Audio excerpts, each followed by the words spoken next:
might be helpful to people who is realizing they have been a people pleaser and they're trying to overcome that. This is something that I battle with, I feel, all my life, being a people pleaser, always putting other people's feelings before mine. And it was a battle, it was a struggle, and sometimes it still is a struggle. But I want you to know, you don't have to always be the one that's entertaining. You don't have to be the one that's always striking up a conversation and keeping the conversation going. You are entitled to have moments where you're quiet, where you don't have to say anything back. You know, like if you're texting someone and it's just nothing else to say. You don't have to be trying to come up with something else to say just to please this person. Sometimes it's just nothing else to say. There is no other response needed. And only the people who battle with people pleasing will understand what I'm saying. Sometimes when you are in the middle of a conversation, whether that's in person, you're talking on the phone, or you texting, to avoid that awkward silence and to you might start overthinking, like, oh, I don't want to not say nothing and have this person thinking I'm being mean or I'm funny acting, and you just respond and say anything. If you know what I'm talking about, let me know, because I used to do this a lot. I did this so much where I would just respond, try to respond and say something to avoid that awkwardness. And I wouldn't be the one who would feel awkward if there were silence, but I didn't want to put that other person in an uncomfortable position. So I would just try to find anything to say, anything just to feel a response. And I would just say something that was just like so unnecessary, and it just would have me looking crazy. It would have me looking silly. And I would go home and just analyze that whole conversation and be faulting myself for just saying something that should not have been said, that just really made me look crazy. If anybody knows what I'm talking about, let me know below. Typically the people who go through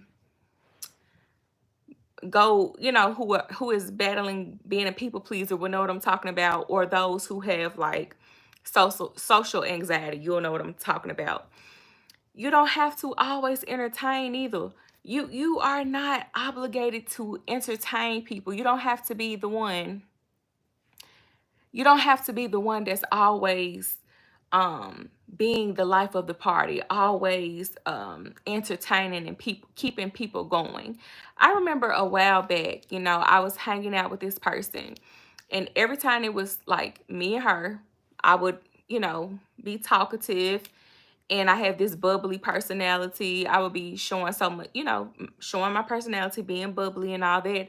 But I'm also reserved. So if I know you and I'm comfortable around you, I'm going to be, talkative. I'm going to be silly. I'm going to be funny. You're going to see all of me. But if I'm around other people, I tend to be a little bit more quiet. So I remember this person thought I was acting funny, and it's like, I'm not acting funny. This is a part of who I am. If I don't know everybody and if I'm not comfortable, I'm not going to always I'm not going to always be the same. This doesn't mean I'm acting funny. It's just I'm not comfortable with these people. And so I went through this phase where I was like, okay, I don't want nobody to think I'm acting funny. Let me just force myself to talk. So, I would do that and I would just feel it just wouldn't sit well with me. So I just want to let y'all know, forget if they think you acting funny. Forget that. They may be used to seeing you one way, giggly, sociable, bubbly, but you are obligated to have times where you don't feel like talking much, or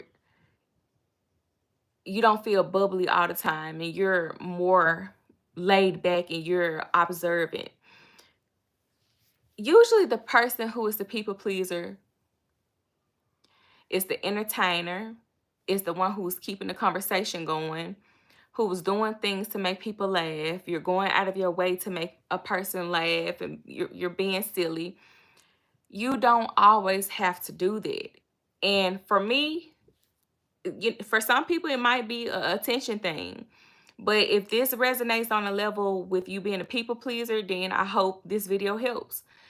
I hope it gives you some reassurance that you do not always have to entertain. You don't have to always be the one that's keeping the conversation going. If there's nothing to say, it's okay to have a silence.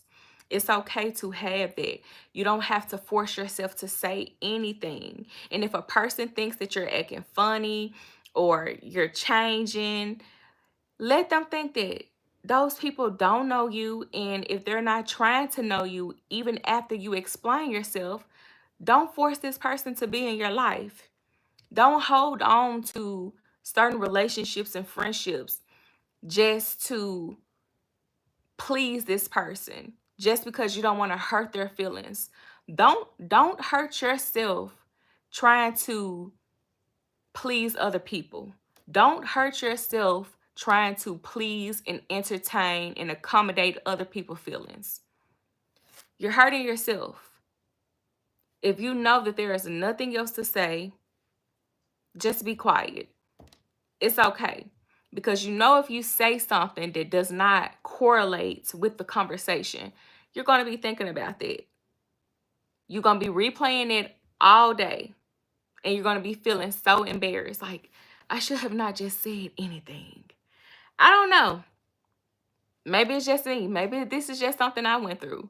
But if this is something that if this is something that you went through or you're going through, please let me know if you understand what I'm saying.